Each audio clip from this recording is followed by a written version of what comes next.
ધોરણ 10 ની વિજ્ઞાનની બોર્ડની પરીક્ષામાં પૂછાય તેવા ઓબ્જેક્ટિવ ટાઈપ ક્વેશ્ચન લઈને આવી ગયો છું કે જો રાસાયણિક પ્રક્રિયા દરમિયાન પ્રક્રિયકોના બંધ તૂટવા માટે ઉષ્માની જરૂર પડતી હોય તો તેને ખાલી જગ્યા પ્રક્રિયા કહે છે.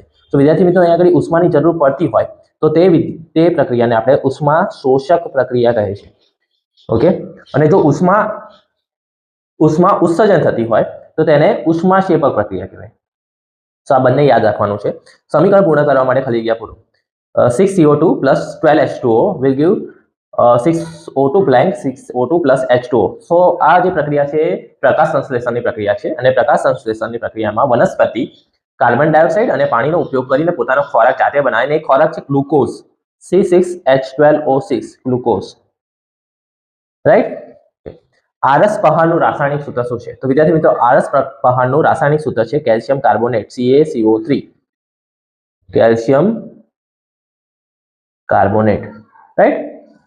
ઓકે, એના પછી છે કે સિમેન્ટની બનાવટમાં ખાલી જગ્યાનો ઉપયોગ થાય છે. સો સિમેન્ટની બનાવટમાં કડી ચૂનો એટલે કે CaO, જેને આપણે કેલ્શિયમ ઓક્સાઇડ પણ કહીએ છીએ. ઓકે, સો કેલ્શિયમ ઓક્સાઇડ કડી ચૂનાનો ઉપયોગ થાય છે. ચિપ્સનું ઓક્સિડેશન થતું અટકાવવા માટે તેમાં ઓક્સિજન વાયુનો ઉમેરો કરવામાં આવે છે. તો આ વિધાન છે એ ખોટું વિધાન છે, રાઈટ. કેમ કે ચિપ્સનું ઓક્સિડેશન થતું અટકાવવા માટે ઓક્સિજન નહીં પરંતુ નાઇટ્રોજન વાયુનો ઉમેરો કરવામાં આવે છે. હવે નેક્સ્ટ છે ઓક્સિડેશન કરતા પદાર્થનું ઓક્સિડેશન થાય છે. તો આ વિધાન ખોટું છે. ઓક્સિડેશન કરતા પદાર્થનું ઓક્સિડેશન નહીં પરંતુ રિડક્શન થાય છે.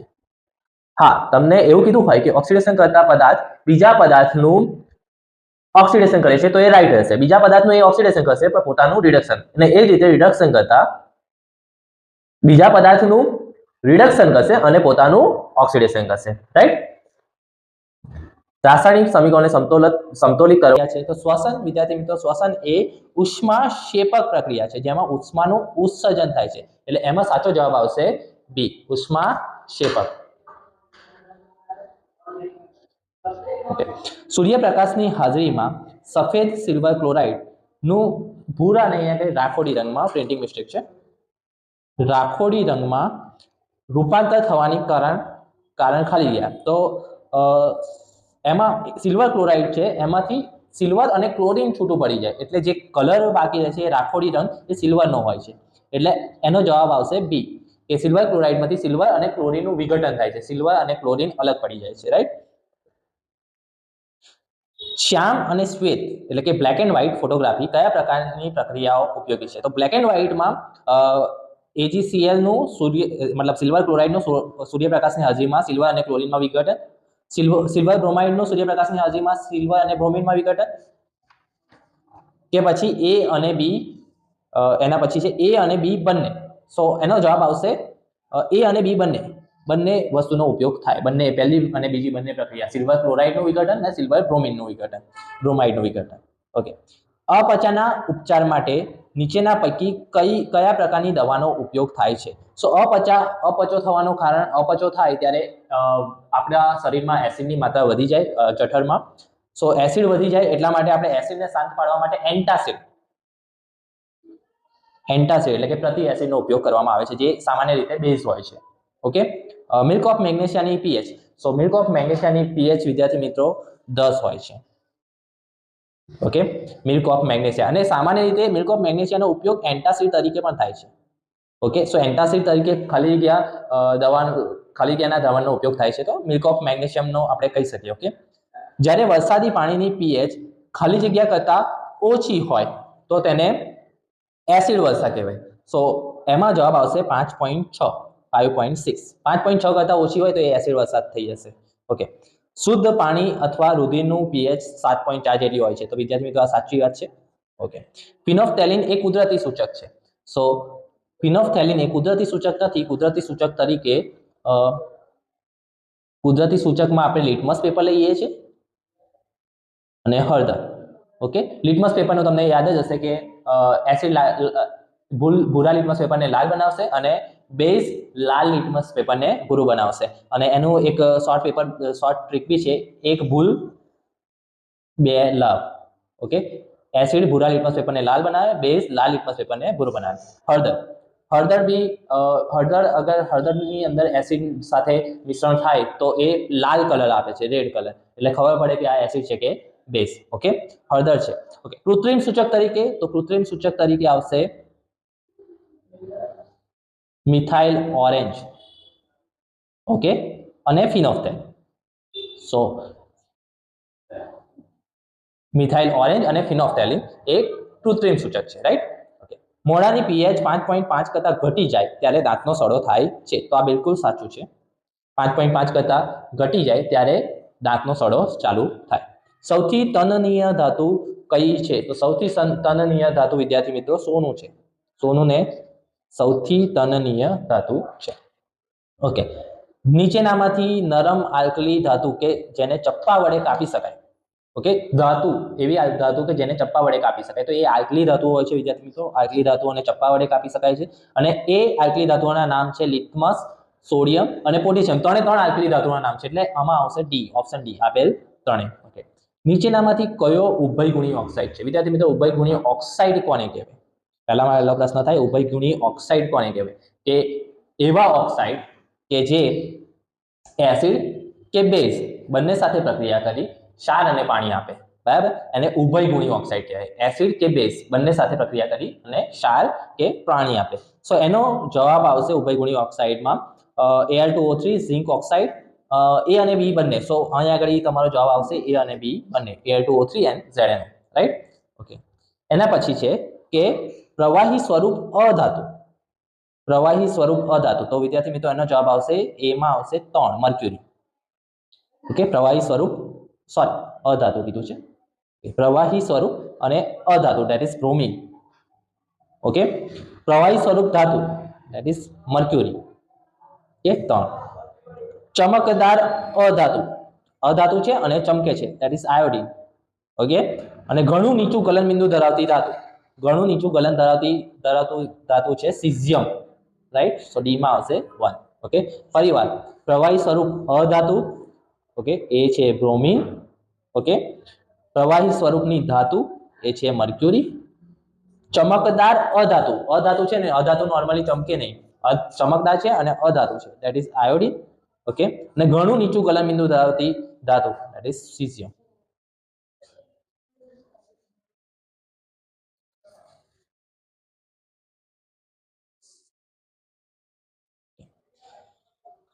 કઈ ધાતુને સુરક્ષિત રાખવા અને આકસ્મિક આગ રોકવા માટે કેરોસીનમાં ડુબાડીને રાખવામાં આવે છે? એવી કઈ ધાતુ છે, ઓકે, કે જેને સુરક્ષિત રાખવા અને આકસ્મિક આગ રોકવા માટે કેરોસીનમાં ડુબાડવામાં આવે છે? શામાં ડુબાડવામાં આવે છે? કેરોસીનમાં. તો કેરોસીનમાં ડુબાડવામાં આવે છે એવી ધાતુ પોટેશિયમ અને સોડિયમ બંને છે. ઓકે, હવે પોટેશિયમ અને સોડિયમ જો બહાર ખુલ્લામાં રાખવામાં આવે તો એ આકસ્મિક આગનું કારણ બની શકે છે. ઓકે, સો એને કેરોસીનમાં ડુબાડીમાં રાખવામાં આવે છે, પોટેશિયમ અને સોડિયમ. ઓકે, નીચેનામાંથી ધાતુઓની પ્રતિક્રિયાત્મકતાની કયો ક્રમ સાચો છે? સો પ્રતિક્રિયાત્મકતાની વિદ્યાર્થી મિત્રો તમને શ્રેણી યાદ હશે, જો આનો સ્ક્રીનશોટ, આનો ફોટો વિડીયોના લાસ્ટમાં આપણે મૂકી દઈશું. ઓકે, સો એ એક મેથડ છે. Please stop calling me acute zebra, instead try learning how copper makes silver and gold, right. સો અહીં આગળ વિદ્યાર્થી મિત્રો પ્લીઝમાં પી એટલે કે પોટેશિયમ લઈશું, એસ સોડિયમ, કોલિંગ સી એટલે કે કેલ્શિયમ, મી M magnesium, A aluminium, Z zinc, I iron, L lead, H hydrogen, C copper, M mercury, S silver and G gold. So વિદ્યાર્થી મિત્રો અહીંયા આગળ તમારે એ ધ્યાન રાખવાનું છે કે આપણને જે ક્વેશ્ચન આપ્યો છે એ ક્વેશ્ચનમાં સક્રિયતાનો ચડતો ક્રમ છે, સોરી ઉતરતો ક્રમ છે. ઓકે, ગ્રેટર ધેન છે એટલે સક્રિયતાનો ઉતરતો ક્રમ છે. તો આ વિદ્યાર્થી મિત્રો ખાસ ધ્યાન રાખવાનું, ગ્રેટર ધેન મતલબ ઉતરતો ક્રમ છે, એટલે સૌથી વધુ સક્રિય ધાતુ. સો મેગ્નેશિયમ, એના પછી કઈ આવશે આપણે અહીંયા આગળ જોઈ લઈએ.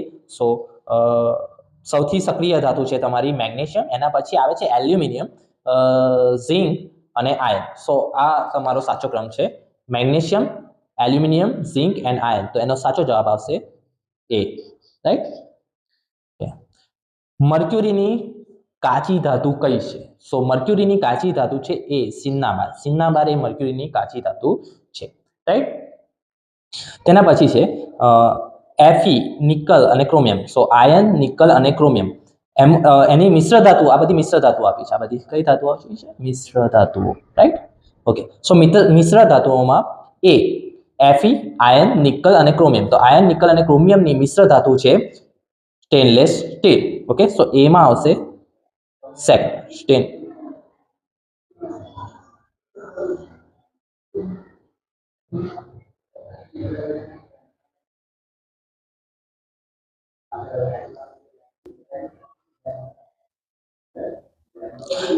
બી કોપર અને ઝિંકની. સો કોપર અને ઝિંકની મિશ્ર ધાતુ કઈ છે? તો કોપર અને ઝિંકની મિશ્ર ધાતુ છે બ્રાસ. સો એમાં આવશે 3. બીમાં 3 આવશે. કોપર અને ઝિંકની મિશ્ર ધાતુ છે બ્રાસ. સી કોપર અને ટીન, એસએન એટલે કે ટીન. કોપર અને ટીનની મિશ્ર ધાતુ છે એ છે બ્રોન્ઝ. ઓકે. સો એમાં આવશે બ્રોન્ઝ, ચોથો નંબર. ને લેડ અને ટીન એની મિશ્ર ધાતુ છે સોલ્ડર. સો ડી માં આવશે સોલ્ડર 1, રાઈટ? ઓકે. એના પછી નેક્સ્ટ છે કે આ તમને ક્રિયાશીલ સમૂહ આપેલા છે અને ક્રિયાશીલ સમૂહ પરથી તમારે ઓળખ રાખવાની છે કે કઈ શ્રેણીનો આ ક્રિયાશીલ સમૂહ છે, રાઈટ? સો COOH તો એ કાર્બોક્સિલિક એસિડ આવશે.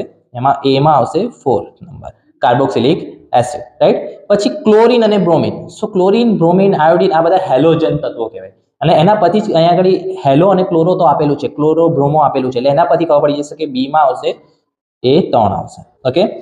પછી CO, ઓન્લી CO હોય તો એ છે કીટોન. એ છે કીટોન એટલે કે 3 number, sorry 2 number, ketone 2 number. Okay. અને ડી માં જવાબ આવશે તમારો CHO, એ આલ્ડીહાઇડ છે એટલે કે 1. ડી માં આવશે 1, આલ્ડીહાઇડ, રાઈટ? ઓકે. નીચેના સંયોજનને ઓળખો. તો વિદ્યાર્થી મિત્રો, સંયોજનને ઓળખવા માટે અહીં આગળ જે આપી છે શૃંખલા આપી છે, કાર્બનની શૃંખલા છે. અને તમારે વિદ્યાર્થી મિત્રો નક્કી કરવાનું છે સૌપ્રથમ કે આલ્કેન છે, આલ્કીન છે કે આલ્કાઇન છે. સો અહીંયા આગળ તમે જોશો તો અહીંયા 3 બોન્ડ છે. ઓકે. એક બંધ હોય તો આલ્કેન, 2 બંધ હોય તો આલ્કીન, ને 3 બંધ હોય તો આલ્કાઇન, રાઈટ? હવે કાર્બનની સંખ્યા ગણીએ તો 1, 2, 3 અને 4. સો 4 છે, 4 કાર્બન એટલે કે મિથ, ઇથ, પ્રોપ એન્ડ બ્યુટ. ચોથા નંબરે બ્યુટ આવે. તો બ્યુટ અને એની પાછળ આઇન પ્રત્યય લગાવવાનું છે. તો આ જે છે એ બ્યુટાઇન છે. સો પહેલી જે ફિગર આપી છે એ બ્યુટાઇન છે. એના પછી છે એ ચક્રીય સંયોજન છે, કાર્બનનું ચક્રીય સંયોજન છે, રાઈટ? અને અહીંયા કઈ ડબલ બોન્ડ બી આપેલા છે. ઓકે. અગર ડબલ બોન્ડ આપેલા હોય તો એ બેન્ઝીન હોય. અને સપોઝ અહીંયા કઈ ડબલ બોન્ડ નથી, સિંગલ જ બોન્ડ છે, બધા સિંગલ બંધ છે, એક જ બંધ છે. ઓકે. 2 બંધ હોય તો બેન્ઝીન, એક બંધ હોય તો એ બનશે સાયક્લોહેક્સેન. ઓકે. સો આ નહીં આવે, જવાબ તો એનો બેન્ઝીન જ છે, પણ જો અગર એક બંધ આપ્યો હોય તો એને આપણે સાયક્લોહેક્સેન કહેવામાં આવે છે, રાઈટ? એના પછી કાર્બનના પરમાણુઓ વચ્ચે દ્વિબંધ કે ત્રિબંધ ધરાવતા કાર્બનના સંયોજનોને ખાલી જગ્યા કહે છે. તો વિદ્યાર્થી મિત્રો, એને અસંતૃપ્ત સંયોજનો કહેવામાં આવે છે. અસંતૃપ્ત. તો સંતૃપ્ત કોને કહેવાય? કે એક જ ફક્ત કાર્બન વચ્ચે એક જ બંધ હોય તો એને આપણે સંતૃપ્ત સંયોજનો કહેવામાં આવે. અહીંયા આગળ દ્વિબંધ કે ત્રિબંધ કીધું છે એટલા માટે એને આપણે અસંતૃપ્ત સંયોજનો કહીશું, રાઈટ? એના પછી મિથેન એ શેનો મુખ્ય ઘટક છે? સો મિથેન વાયુ એ બળતણ તરીકે ઉપયોગમાં લેવામાં આવે છે. તો બળતણમાં બાયોગેસ, બરાબર? સો બાયોગેસમાં મુખ્ય ઘટક તરીકે મિથેન વાયુનું ઉત્પન્ન થાય છે. ઓકે. બીજો છે એ કોમ્પ્રેસ્ડ નેચરલ ગેસ, CNG માં પણ ઉપયોગમાં લેવાય છે. તો બાયોગેસ અને CNG માં બંનેમાં આવશે, એ અને બી બંને. ઓકે. કાર્બનની અન્ય કાર્બનના પરમાણુઓ સાથે બંધ બનવાની અદ્વિતીય ક્ષમતાને શું કહે છે? સો એને કાર્બન જોડે બંધ બનાવી અને એકદમ લાંબી શૃંખલા રચે. અને લાંબી શૃંખલા રચવાની અદ્વિતીય ક્ષમતા જે છે, જે બીજા કોઈ પણ પરમાણુમાં જોવા મળતી નથી. સલ્ફરમાં 8 પરમાણુ સુધી જોવા મળે છે. ઓકે. સો કાર્બનમાં જે જોવા મળે છે એ કેટેનેશનનો ગુણધર્મ એને આપણે કહી શકાય છે, રાઈટ? પ્રાણી ચરબીમાં ખાલી જગ્યા ફેટી એસિડ હોય છે.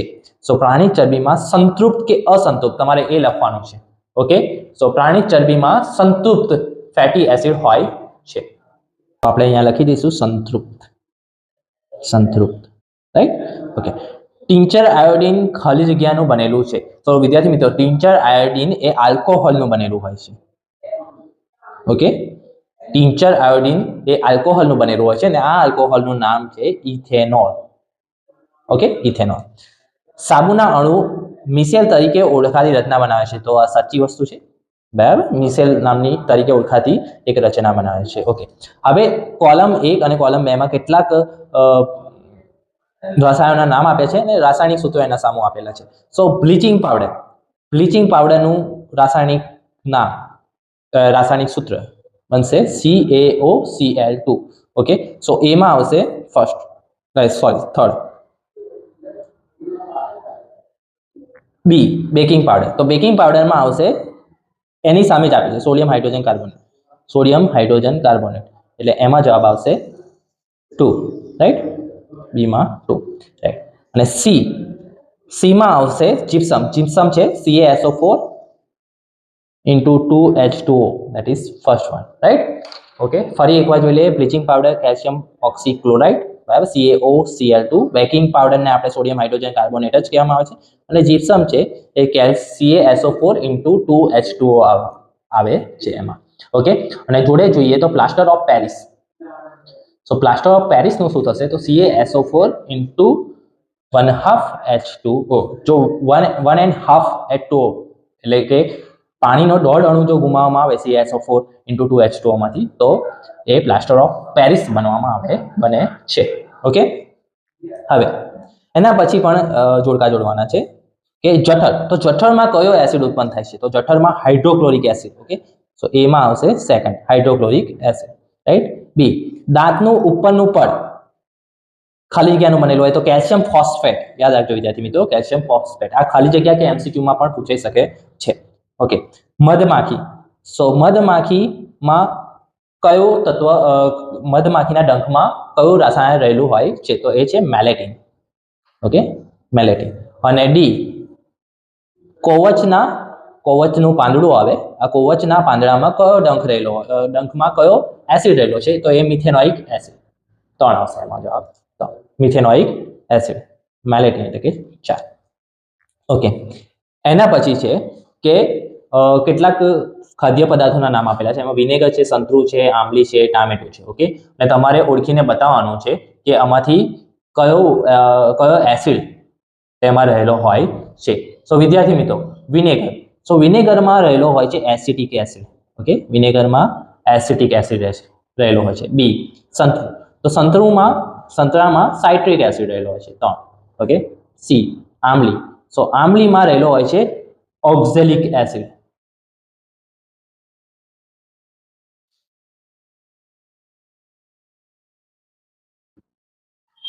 સી આંબલી. સો આંબલીમાં રહેલો હોય છે ટાર્ટરિક એસિડ 1. ઓકે, અને ડી ટામેટામાં રહેલો હોય છે ઓક્ઝેલિક એસિડ એટલે કે સેકન્ડ આવશે. ઓકે, ફરી એકવાર જોઈ લઈએ તો વિનેગરમાં આવશે એસિટિક એસિડ, આંબલીમાં આવશે સંતરામાં આવશે સાઇટ્રિક એસિડ, આંબલીમાં આવશે ટાર્ટરિક એસિડ અને ટામેટામાં આવશે ઓક્ઝેલિક એસિડ, રાઈટ. એના પછી છે કોલમ 1 માં સંયોજનના રાસાયણિક સૂત્રો આપ્યું છે અને સંયોજનનું નામ આપેલું છે, રાઈટ. સો પહેલું એ છે સોડિયમ હાઇડ્રોક્સાઇડ. બરાબર, સોડિયમ હાઇડ્રોક્સાઇડને આપણે કોસ્ટિક સોડા પણ કહેવામાં આવે છે. એટલે એમાં આવશે પહેલું જ આવશે કોસ્ટિક સોડા, રાઈટ. બી છે એ NaHCO3. Na એટલે સોડિયમ, H એટલે હાઇડ્રોજન. સોડિયમ હાઇડ્રોજન અને CO3 ને આપણે કાર્બોનેટ કહે છે, સોડિયમ હાઇડ્રોજન કાર્બોનેટ. તો એમાં આવશે 4th number. Okay, C Na2CO3 into 10H2O. સો સોડિયમ કાર્બોનેટ અને એની સાથે 10 પાણીના અણુઓ પણ છે. સો એને આપણે ધોવાનો સોડા કહીએ છીએ, બરાબર, ધોવાનો સોડા. અને ડી CuOH ટ્વાઇસ. તો સોરી, અહીંયા Cu નહીં આવે, Ca આવશે. CaOH ટ્વાઇસ, ધેટ ઇઝ ફોડેલો ચૂનો, કેલ્શિયમ હાઇડ્રોક્સાઇડ, ફોડેલો ચૂનો 3 આવશે, બરાબર. ઓકે, એના પછી એક્વા રિજિયા મિશ્રણ એટલે શું? સો એક્વા રિજિયા મિશ્રણ એટલે શું? એક્વા રિજિયા એટલે એક ભાગ સાંદ્ર HNO3 લેવાનું છે, બરાબર, નાઇટ્રિક એસિડ એક ભાગમાં હોય અને 3 ભાગ HCl એટલે કે હાઇડ્રોક્લોરિક એસિડ ના મિશ્રણને એક્વા રિજિયા કહે છે, બરાબર. ઓકે, એના પછી છે વ્યાખ્યા આપો તટસ્થીકરણ. સો કોઈ પણ તટસ્થીકરણ પ્રક્રિયા કોને કહેવાય? તો કોઈ પણ એસિડ કે બેઝ બંને એકબીજા સાથે પ્રક્રિયા કરી અને ક્ષાર અને પાણી આપે તો તેને તટસ્થીકરણ પ્રક્રિયા કહે છે. સો કોઈ પણ એસિડ અને બેઝ વચ્ચે પ્રક્રિયા થઈ ક્ષાર અને પાણી બનવાની પ્રક્રિયાને તટસ્થીકરણ પ્રક્રિયા કહે છે. રાઈટ? ઓકે. નિશ્ચિત પાણીમાં પ્રવાહી X ના કેટલાક ટીપા ઉમેરવામાં આવે છે? સો નિશ્ચિત પાણીમાં આપણે કેટલાક X ના ટીપા ઉમેરવામાં આવે છે અને અવલોકવામાં આવે છે કે પાણીની pH માં ઘટાડો થાય છે. એટલે pH, પાણીની pH અગર આપણે જોઈએ તો નિશ્ચિત પાણીની pH લગભગ પાણીની pH 7 હોય. રાઈટ? પાણીની pH 7. હવે pH 7 કરતા ઘટે, ઓકે, અગર pH 7 કરતા ઘટે તો એ પાણી એસિડિક થાય. બરાબર? અને pH અગર 7 કરતા વધુ હોય તો બેઝિક. બરાબર? સો એસિડિક અને બેઝિક. સો અહીંયા આગળ શું થાય છે? એસિડિક થાય છે. બરાબર? એસિડિક થાય એનો મતલબ શું કે X શું હશે? એસિડ જ હશે. સો X શું હશે? કોઈ પણ એસિડ હોઈ શકે છે. આ એસિડ પાણીમાં ઉમેરવાથી તેની pH ઘટી છે એમ કહી શકાય. રાઈટ? બે દ્રાવણો છે A અને B અને તેના pH ના મૂલ્યો અનુક્રમે 5 અને 8 છે. તો કયું દ્રાવણ સ્વભાવે બેઝિક હશે? તો આપણે આગળ જ જોયું કે અગર pH 7 કરતા વધારે હોય તો બેઝિક હોય, pH 7 કરતા ઓછી હોય તો એસિડિક હશે. સો જે pH જેની 5 છે એ દ્રાવણ કેવું હશે? એસિડિક. અને જે pH જેની 8 છે તો એ દ્રાવણ કેવું થશે? બેઝિક. રાઈટ? ઓકે. આગળ રેલવેના પાટા અને મશીનના તિરાડ પડેલા ભાગો જોડવા માટે કઈ પ્રક્રિયા વપરાય છે? તો વિદ્યાર્થી મિત્રો આનો જવાબ આવશે થર્મિટ. ઓકે, થર્મિટ પ્રક્રિયા વપરાય છે. થર્મિટ પ્રક્રિયા. ઓકે. કઈ ધાતુ ખૂબ જ નરમ હોવાથી તેને ચપ્પા વડે કાપી શકાય છે? તો વિદ્યાર્થી મિત્રો આનો આન્સર તો તમને આઈડિયા આવી જ ગયો હશે. આલ્કલી ધાતુઓ, અને આલ્કલી ધાતુઓમાં આવશે લિથિયમ, સોડિયમ અને પોટેશિયમ. રાઈટ? સો હવે હું તમારા માટે કેટલાક પ્રશ્નો લઈને આવી રહ્યો છે. Answer if you can. એક છે ઘ્રાણેન્દ્રિય સૂચકો કોને કહે છે? રબર એસિડ કોને કહે છે? કયો એસિડ ધાતુ સાથે પ્રક્રિયા કરી હાઇડ્રોજન વાયુ નથી આપતો અને શા માટે?